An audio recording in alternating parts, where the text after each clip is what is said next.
Hello दोस्तों, आज की कहानी है ननंद रानी। आप तो मत मारो सलो दोस्तों, कहानी को शुरू करते हैं। नंदनी जब छोटी थी तो उसने अपने बचपन में ही अपनी माँ को संघर्ष करते देखा था। नंदनी के पिता बचपन में ही गुजर गए थे। उसकी माँ ने उसे बड़े ही कठिनाई से पाला था। उसकी माँ लोगों के घर में बर्तन मांज कर और कपड़ा सिल कर उसको पढ़ाया और घर का खर्च चलाती थी। नंदनी बचपन से ही बड़ी होशियार और पढ़ाई में भी अव्वल थी। उसके स्कूल के टीचर की लाडली थी।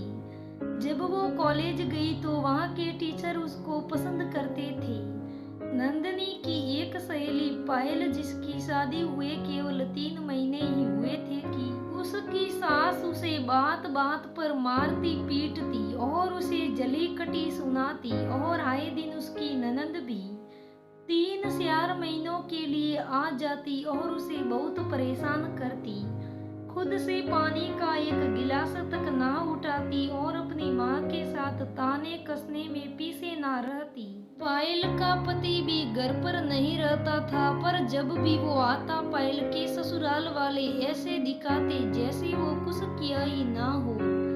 अपनी बहू को कितना प्यार देते हो, बहू को अपनी बेटी की तरह रखते हो। और पायल भी सब कुछ इसीलिए सहती थी। जब उसका पति आता था तो कम से कम एक दिन के लिए ही सही वो उस पर प्यार तो बरसाते थे। यही पायल के लिए उसे बेटी होने का एहसास दिलाता था। एक दिन नंदनी ने सोचा कि क्यों ना पायल से उसके ससुराल में मिल आऊं। बहुत दिन हो गए हैं मिले हुए उससे। जब नंदनी उसके ससुराल के घर के बाहर पहुंची तो अंदर का नजारा देख नंदनी हक्की बक्की रह गई। पायल की सास और ननद दोनों उसे मिलकर बहुत ज्यादा मार रहे थे। नंदनी से यह देखकर सहन नहीं हुआ। नंदनी ने सोचा कि कैसे कोई सास इतना गिर सकती है, अपनी बहू को इतना मार सकती है, क्योंकि वो एक बहू है इसलिए उस पर इतना जुर्म करते हैं। ये लोग कैसे कर सकते हैं? मैं नहीं होने दूंगी, आखिर बहू भी तो बेटी है। नंदनी ये सोच आगे बढ़ने को ही होती कि वो पायल की पति विनोद को देख पीछे हो लेती है। जैसे ही पायल विनोद को देखती है उठकर अपने कमरे में भाग जाती है। पायल की सास विनोद को देखकर बोली, बेटा तू आ गया, बहू बहू जल्दी आओ, देखो कौन आया है। अंदर से ही पायल पूछती है, कौन है माँ जी? पायल की सास बोली, विनोद आया है, जल्दी आ। फिर नंदनी ने पायल को ऐसे सजी सवेरी देखा जैसे कुछ हुआ ही ना हो। कोई चोट के निशान भी नहीं थे। पायल ने मेकअप के पीछे जो छिपा दिए थे सभी उस पर प्यार बरसाने लगे। कहने लगे कि मेरी बहू कितनी अच्छी है, कुछ भी बुरा भला नहीं बोलती है, सबका कितना ध्यान रखती है, बिल्कुल बेटी जैसी है। ये सब देख अब नंदनी से रहा नहीं गया। उसने ठान लिया कि अब ये सब विनोद को सब कुछ बता देगी। नंदनी अंदर गई और दरवाजे पर दस्तक दी और पायल पायल पुकारने लगी। पायल जब आई तो नंदनी से पूछा, तुम कब आई नंदनी? तो नंदनी बोली, जब सब तेरी आरती उतार रहे थे। पायल कुछ समझ ना पाई। नंदनी ने कहा, आज पायल तुम तो बड़ी सुंदर लग रही हो, लेकिन बहुत ज्यादा मेकअप किया है तुमने। रोज तुम इतना ही मेकअप करती हो, इतना मेकअप करोगी तो तुम्हारी स्किन खराब हो जाएगी। तभी विनोद बोला, मैं भी तो इसे यही समझाता हूँ कि मेकअप करने की कोई जरूरत नहीं है, पर शायद मैं बहुत दिनों बाद घर पहुँचता हूँ तो शायद मुझे खुश करने के लिए ही करती होगी, इसलिए मैं कुछ बोलता भी नहीं। पायल ने कहा, हाँ ये हफ्ते में केवल एक दिन के लिए ही तो आते हैं, इसलिए इनको जिनमें खुशी मिले वो करो। नंदनी अब चुप न रह पाई। वो बोली, झूठ तुम अपने सोटों को छुपाने के लिए करती हो, ताकि जब विनोद जीजा आए तो उन्हें तुम्हारी सास और ननद के करतूत छुपा सको। तभी उसकी सास बोली, क्या बोल रही हो लड़की?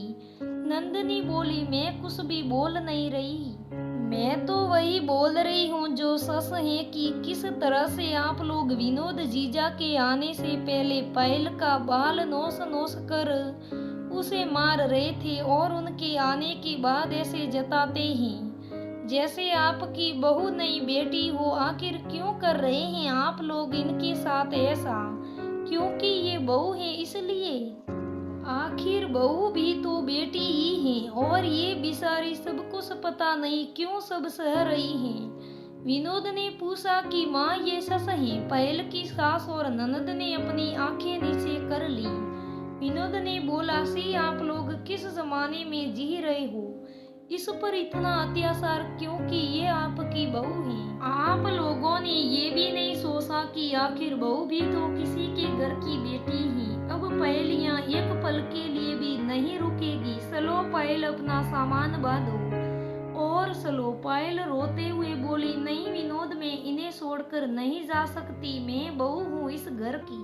मेरी माँ यही है। कम से कम जब तुम आते हो तो मुझे इनकी बेटी होने का एहसास तो होता ही है, जो मेरे लिए काफी है। और जिसका तुम्हारे जैसा पति हो उसके लिए सारे दर्द तकलीफ माटी है।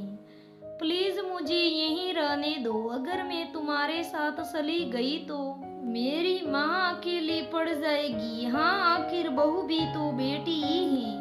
दोस्तों हमारे समाज की अभी तक ये रूढ़िवादी सोच नहीं बदली है। अभी तक बहुओं पर अत्याचार करते हैं। आखिर बहू भी तो किसी की बेटी है, क्यों बहुओं पर अत्याचार करते हैं? ऐसी सोच हमारे समाज में न जाने ऐसे लोगों की कब बदलेगी और कब बहुओं को बेटी जैसा सम्मान मिलेगा। आखिर बहू भी तो बेटी है। बहुओं को दर्द मत दो, वो घर की लक्ष्मी है।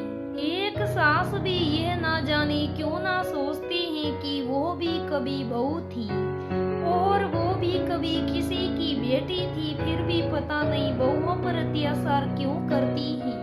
और ऐसी पायल जैसी सीधी सादी लड़की को सम्मान और प्यार कब मिलेगा? दोस्तों ये पायल ने फिर भी समझदारी दिखाकर अपने घर रहने का सोचा। जाती है ये सब सहती जाती है और इनको तो कुछ भी समझ में नहीं आता। इसलिए दोस्तों आपसे विनती करती हूँ कि बहुओं को सम्मान दे, प्यार दे और उसे हमेशा बेटी वाला ही प्यार दे। बहुओं पर अत्याचार न करे।